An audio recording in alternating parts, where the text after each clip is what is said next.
Good morning and welcome to path of evolution. આપણે અધ્યાય 5 ઉપર ચિંતન કરી રહ્યા છીએ. એમાં 14મો અને 15મો શ્લોક, બે શ્લોક, એની અંદર ભગવાને 5 બાબતની ક્લેરિટી કરી આપી. ભગવાન શું કહે છે કે આ જે દુનિયા છે, લોકો છે, સંસાર છે,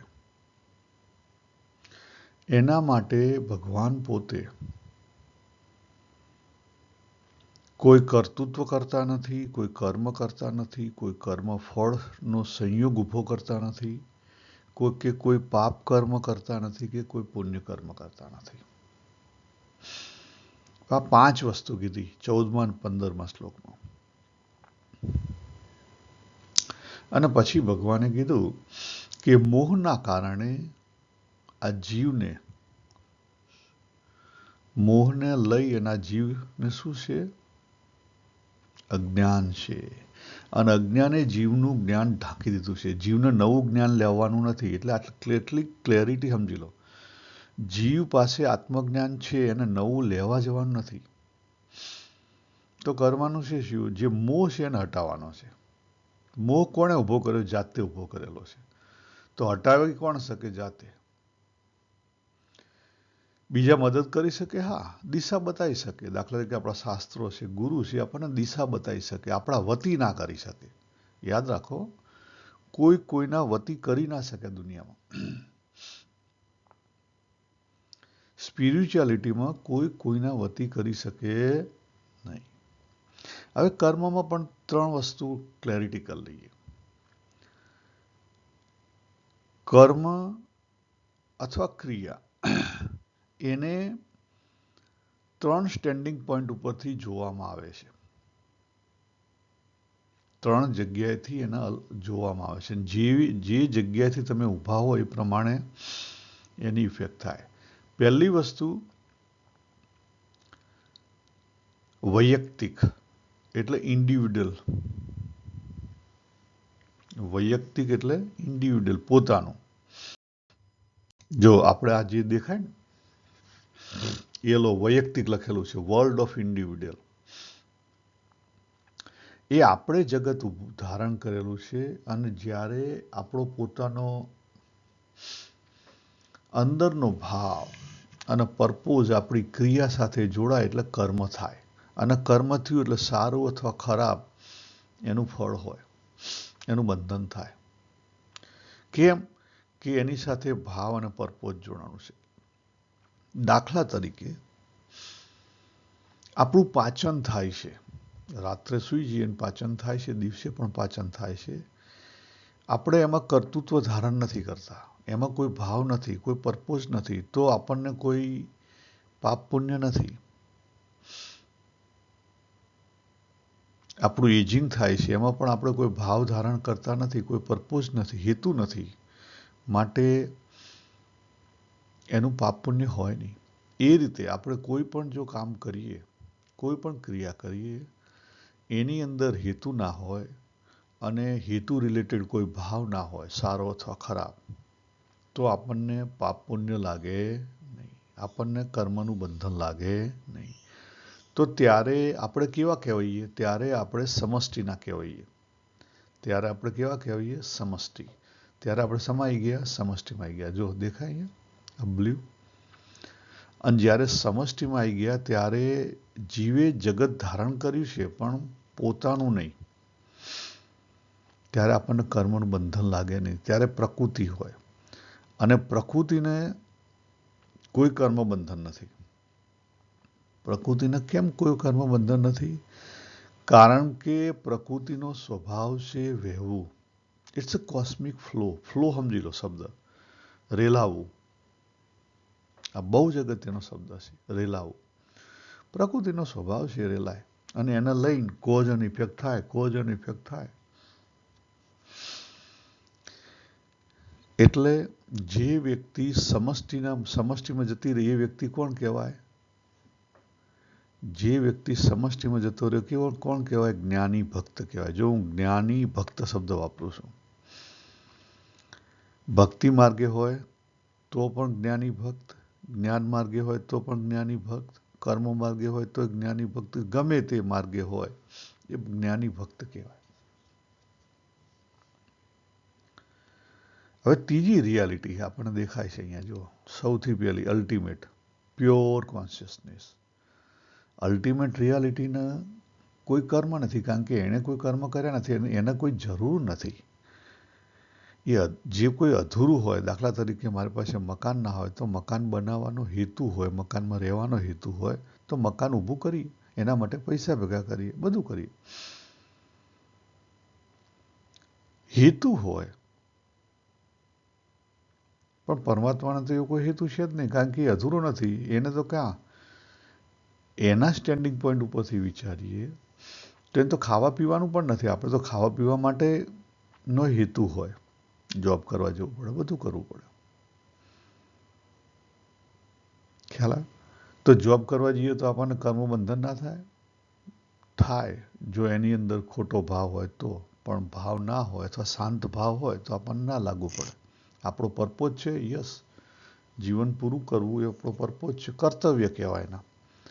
કર્તવ્ય છે, પણ કર્તવ્યની અંદર કોઈ ભાવ નથી, શાંત ભાવ છે. શું છે? શાંત ભાવ. તો આપણને કોઈ કર્મબંધન થાય નહીં. એટલા કર્મબંધનના 3 સ્ટેન્ડિંગ પોઈન્ટ જોયા આપણે. એક જોયો વૈયક્તિક, બીજો જોયો સમષ્ટિ. સમષ્ટિનો વ્યૂ શું છે? દેહ સાથે આપણે હોઈએ, પરંતુ આપણો કોઈ ભાવ કેવો હોય? શાંત ભાવ હોય. અને આપણી સાથે બસ શાંત ભાવ હોય, આટલું પકડી રાખો. ભાવમાં કોઈ રાગ નથી અથવા દ્વેષ નથી. ખ્યાલ આવે? રાગ નથી અથવા દ્વેષ નથી. તો તમને બંધન નહીં લાગે, તો તમે સમષ્ટિ જીવ કહેવાશો અને આનંદથી જીવી શકશો.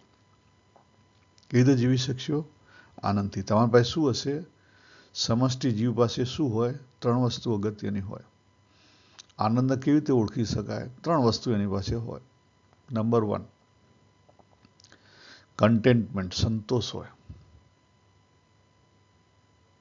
ઇનર કન્ટેન્ટમેન્ટ, અંદરથી સંતોષ હોય.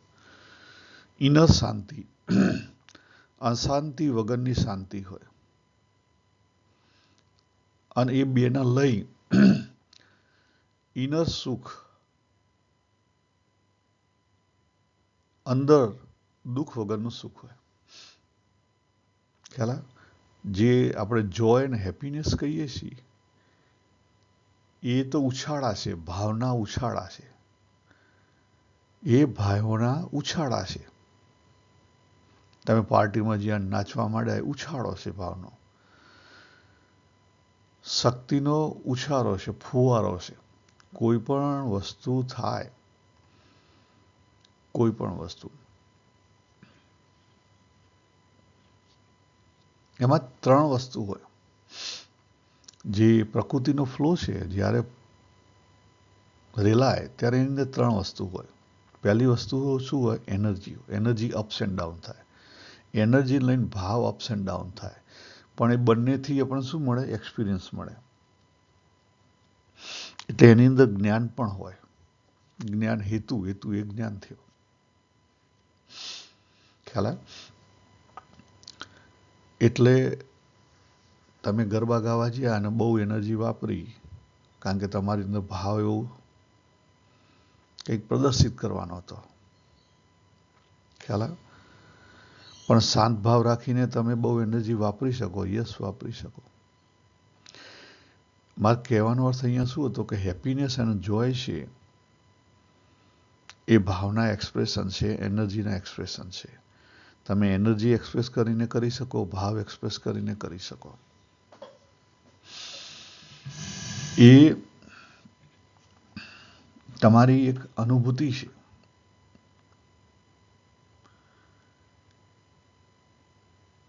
સિચ્યુએશન બેઝ અનુભૂતિ છે. અને કેવી હોય? Ups and down. ઘણીવાર તમને બહુ પાર્ટી ગમતી અથવા ગરબા ગમતા હોય, તમે ગરબામાં જ્યાં હો, પણ તમને એવું ઘેર એવું પ્રસંગ બનેલો હોય કે તમારો મૂડ જ ના હોય. ખ્યાલ આવે? તો તમારો જોય અને હેપીનેસ કેવા થઈ જાય? નીચા થઈ જાય, જતા રહે, હોય જ નહીં. એટલે સિચ્યુએશન બેઝ હોય એને સમજવું પડે. ભાવ ઓલવેઝ સિચ્યુએશન બેઝ હોય. ભાવ ઓલવેઝ સિચ્યુએશન પ્રમાણે હોય. એટલા માટે તો કર્મનું બંધન રિયલ વર્લ્ડની અંદર રિયલ કર્મ કર્યા વગર પણ કર્મનું બંધન થાય. હા થાય. તમે ઘેર બેઠા બેઠા કોકનું ખરાબ વિચારો તો તમને કર્મનું બંધન થાય. તેનો અર્થ શું થયું? એનો અર્થ એક જ થયો કે પહેલું, બીજાનો વિચાર કરવાનો છોડી દો. સારો કે ખરાબ છોડી દો. પોતાની ઉપર આવી જાઓ. પોતાની ઉપર પણ એ મનન ચિંતન છે ને એ છોડી દો. તો પ્લાનિંગ ના કરવું. વર્તમાનમાં પ્લાનિંગ કરીને મૂકી રાખવું. ABCD રાખવા, તમતા 4 રાખવા, પણ એનું વારંવાર મનન ચિંતન ના કરવું. હવે આજે પ્રશ્ન એ છે કે ભગવાનના સ્ટેન્ડિંગ પોઈન્ટ ઉપરથી, અલ્ટિમેટના સ્ટેન્ડિંગ પોઈન્ટ ઉપરથી એને કોઈ કર્મ બંધન નથી. એને કોઈ કર્મ બંધન નથી. ના, એને કોઈ કર્મ બંધન નથી. અને એ બેની વચ્ચે જે આપણે ગણીએ છીએ અવતાર, અવતારને પણ કોઈ કર્મ બંધન છે? ના, અવતારને પણ કોઈ કર્મ બંધન નથી. કારણ કે એન્ડ ઓફ ધ ડે અવતાર બી આ બેની વચ્ચે રહ્યા ને. આ જો ગ્રીન અને બ્લુની બેની વચ્ચે રહ્યા, એટલે એને પણ કર્મ બંધન નથી.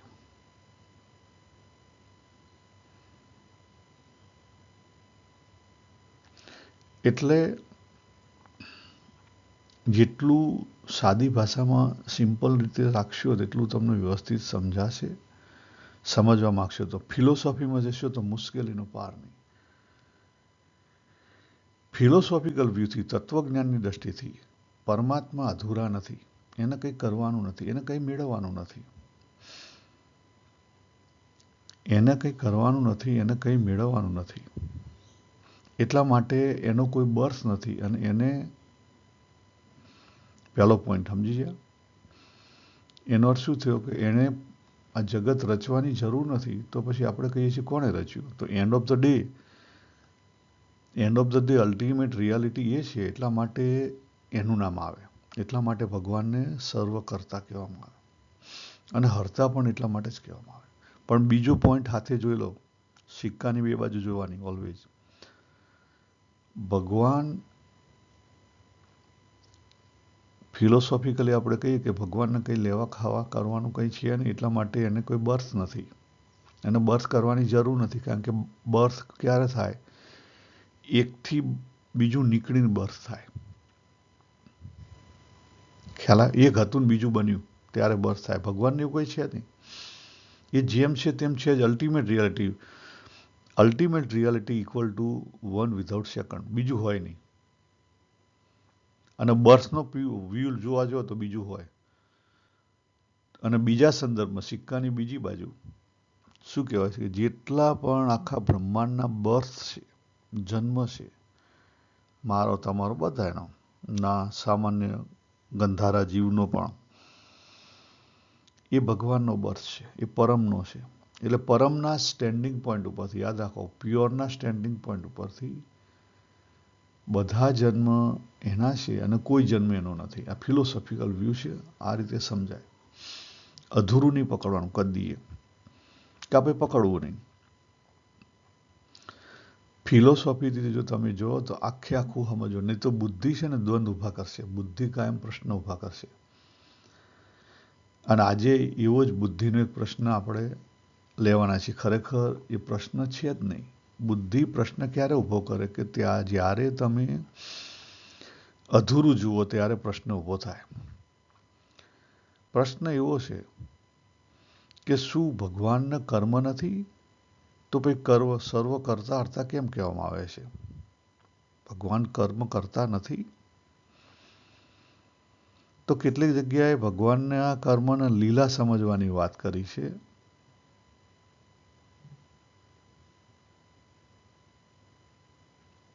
અને કેટલીક જગ્યાએ ભગવાનની જે પ્રકૃતિ છે એને માયા સમજવાની વાત કરી છે. તો આમાં સમજવું શું? તમે જે પ્રમાણે ઊભા છો, તમે જે સ્ટેન્ડિંગ પોઈન્ટ ઉપરથી ઊભા છો એ પ્રમાણે તમારે પકડવું પડે. તમે બીજાના સ્ટેન્ડિંગ પોઈન્ટ ઉપરથી પકડી ના શકો. અને સંદર્ભ ઓલવેઝ લેવો પડે. જ્યારે ભગવાને ત્રીજા અધ્યાયના 22મા શ્લોકમાં વાત કરી કે હે અર્જુન, આ ત્રણેય લોકની અંદર ભગવાન કે મારું કોઈ કર્તવ્ય નથી, મારે કોઈ વસ્તુ મેળવવાની બાકી નથી, છતાં હું કર્તવ્ય કર્મ કરું છું. એ કોના સંદર્ભમાં કીધું? એ અવતારની વાત કરી એમણે કે આજે તારી સામે જે પરમાત્મા તરીકે કૃષ્ણ ભગવાન અવતર્યા છે એના ત્રણેય લોકની અંદર કંઈ કરવાનું બાકી નથી, કંઈ મેળવવાનું બાકી નથી, છતાં એ એમનું કર્તવ્ય બજાવી રહ્યા છે. જો અહીંયા પછી ભૂલ થાય છે, કર્તવ્યમાં વધારે પડતું નહીં પકડવાનું. એનો અર્થ શું થયો? કે એની જે પ્રકૃતિ રેલાઈ રહી છે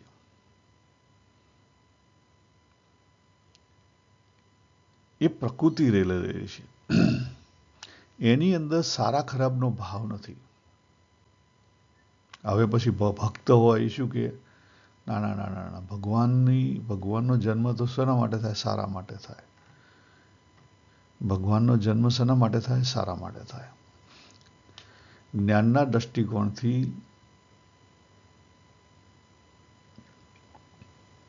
એના કોઈ સારું ખરાબ નથી, પ્રિય અપ્રિય નથી. પણ પ્રકૃતિને એના કોઝ અને ઇફેક્ટ હોય, પ્રકૃતિના એના પોતાના કોઝ અને ઇફેક્ટ હોય, એટલે એ કોઝ અને ઇફેક્ટ કાર્ય કરે.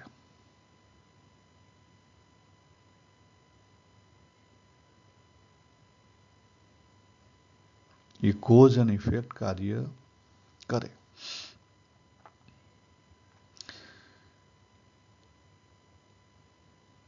હવે સિમ્પલ રીતે જો વિચાર કરીએ તો ચોથા અધ્યાયની અંદર પણ ભગવાને એના સંદર્ભમાં વાત કરી. 9મો શ્લોક, 13મો શ્લોક, 14મો શ્લોક. ભગવાને શું વાત કરી? ભગવાને અર્જુનને કીધું કે મારો જે જન્મ છે અને કર્મ છે એને તું દિવ્ય માન. અને જે લોકો દિવ્ય માને છે, તત્વથી જે પ્રમાણે આ પ્રમાણે જાણે છે, એ કેવા થઈ ગયા? એ જ્ઞાની થઈ ગયા, તત્વજ્ઞાની થઈ ગયા. એને ફરી જન્મ લેવો પડે નહીં. એટલે આ ફિલોસોફિકલી તમે આ રીતે અંદર ઉતરવા જાઓ તો તમારે બંને પક્ષ જોવા પડે. અને 13 અને 14મા શ્લોકમાં શું વાત કરી ભગવાને? ભગવાને અર્જુનને કીધું કે આખી સૃષ્ટિનો કરતા હર્તા તો હું છું, છતાં પણ જો ચોખ્ખું લખ્યું, કરતા હોને પર ભી મુજ અવ્યય. એ કેવું તત્વ છે? અવ્યય તત્વ છે. વન વિધાઉટ સેકન્ડ તત્વ છે. એના માટે કંઈ કરવાનું હોઈ શકે નહીં. કારણ કે કરવાનું ક્યાં હોય?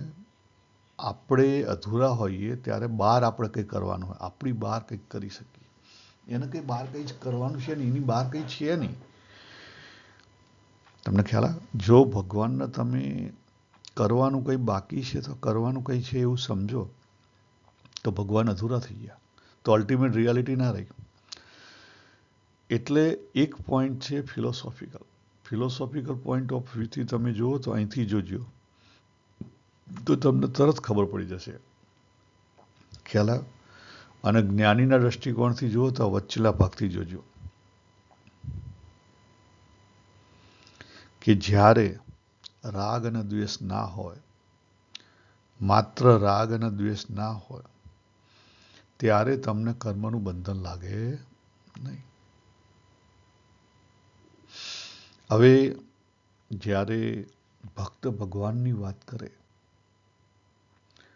જ્યારે ભક્ત ભગવાનની વાત કરે, ભક્તિ માર્ગે જ્યારે વાત કરીએ ત્યારે ઓલવેજ આપણા માટે શું હોય?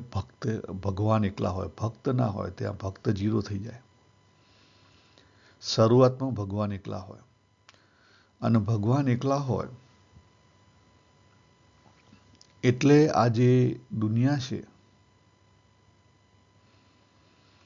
એને ભગવાનની લીલા માનો. કારણ કે બીજું તો કોઈ રહ્યું નહીં.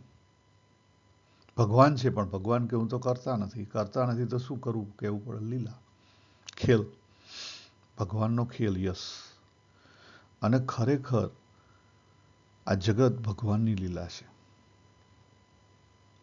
માયા માનવી, હું નથી કહેતો તમે માયા માનો. કેમ? માયા માનશો તો તમારી અંદર દ્વેષ ઊભો થશે, અને કન્ડિશન એ છે કે દ્વેષ ઊભો કરવો નહીં. સૌથી ખરાબમાં ખરાબ દ્વેષ, પછી રાગ.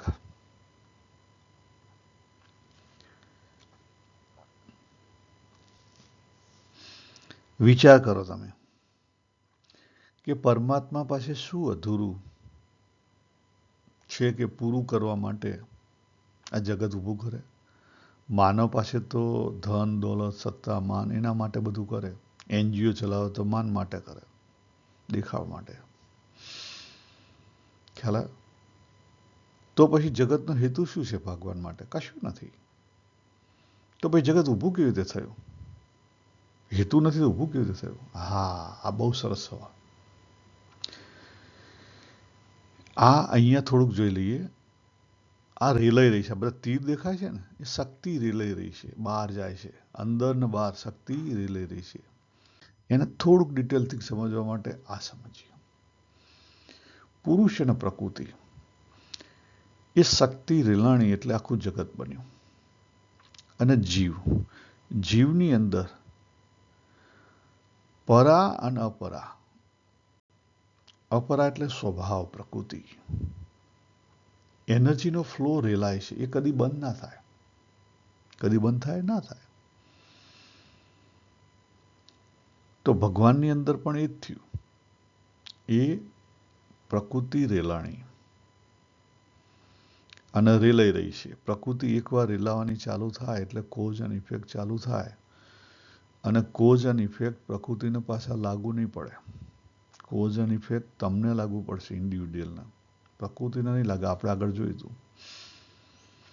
કોઝ અને ઇફેક્ટ છે પણ એનો પોતાનો ભાવ નથી, એટલે એને લાગુ પડે નહીં. એને બંધન નથી, એને હર્ષશોક નથી. સુનામી આવે અને કેટલા રમણ ભમણ થઈ જાય, એને કોઈ હર્ષશોક નથી. કોઝ અને ઇફેક્ટ. શક્તિ ભાવ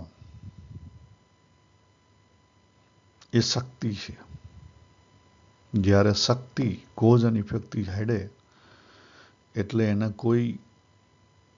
એનો ભાવ કેવો કહી શકાય? શાંત ભાવ. કોઈ પક્ષ નહીં.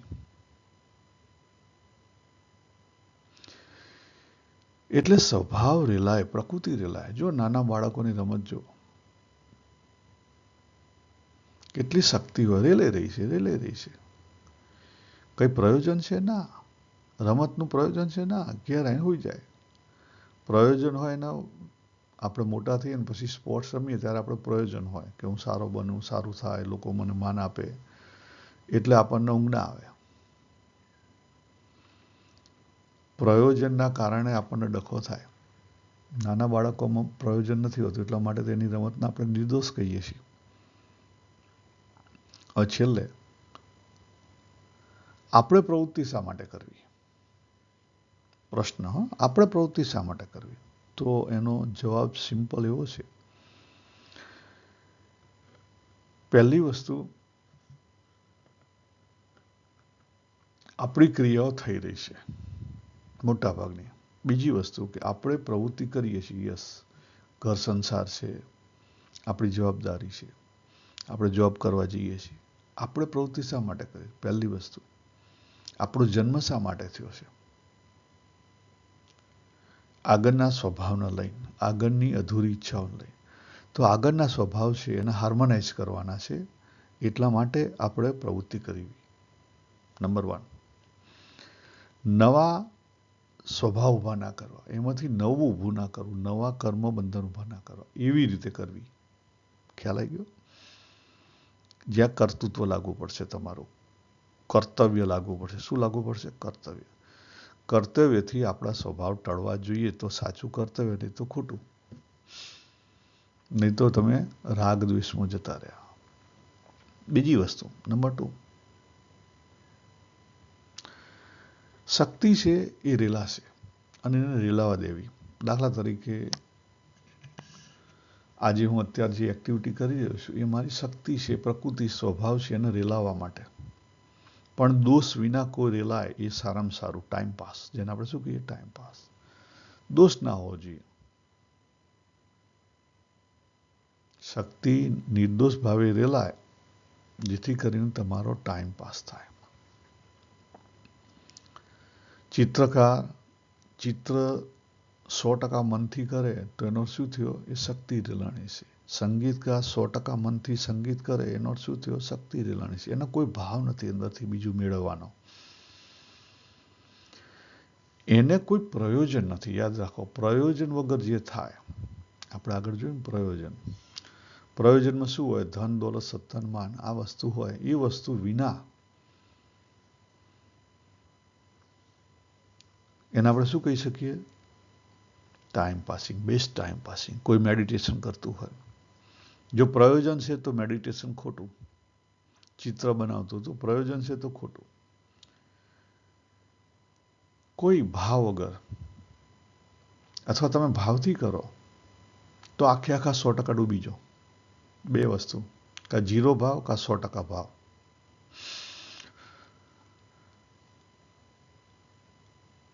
ત્રીજી વસ્તુ યાદ રાખો, ભ્રમરૂપ થયા પહેલાં પણ જીવે જગતના વ્યવહાર કર્તવ્ય બધું કરવું પડશે, અને ભ્રમરૂપ થયા પછી પણ જીવે જગતના વ્યવહાર કર્તવ્ય બધું કરવું પડશે. આ બહુ અગત્યની બાબત છે.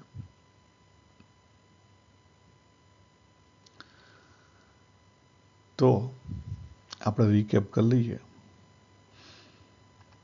કે આજે કર્મની અને જે કઈ વાત છે, કોઈ પણ વાત, એ સ્ટેન્ડિંગ પોઈન્ટ અને સંદર્ભમાં જોવી જોઈએ. ભગવાનની બાબતમાં પણ આપણે 3 સ્ટેન્ડિંગ પોઈન્ટ ગણ્યા હતા. પહેલો આપણો પોતાનો ઇન્ડિવિડ્યુઅલ, જેને વૈયક્તિક કહેવાય. બીજો સમષ્ટિ, અને ત્રીજો અલ્ટિમેટ રિયાલિટી. એટલે ફિલોસોફિકલી તમારે જ્યારે સમજવું હોય ત્યારે 3 સ્ટેન્ડિંગ પોઈન્ટ ઉપરથી તમે જોશો તો તમને સમજાશે.